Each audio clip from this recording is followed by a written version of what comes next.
ba chuẩn bị xu ông phụ đừng óc này ba đã lấy chập đàn vừa block mà sân rồi rồi là hỏi ông phụ ba chập đàn mạnh thằng nam về bằng hao ông phụ bạn làm đàn mới ông phụ à nó block mà sân này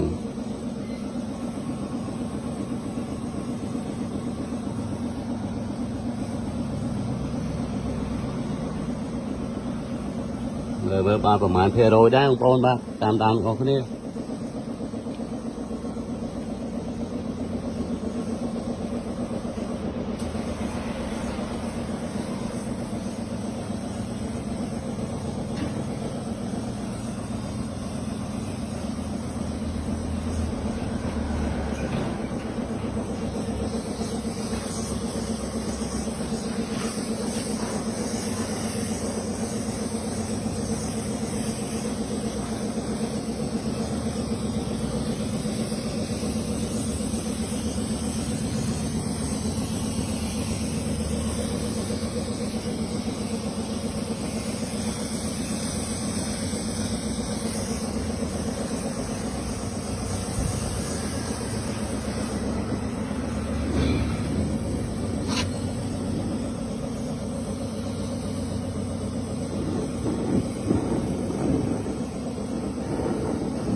à đấy ông phụ bạn mới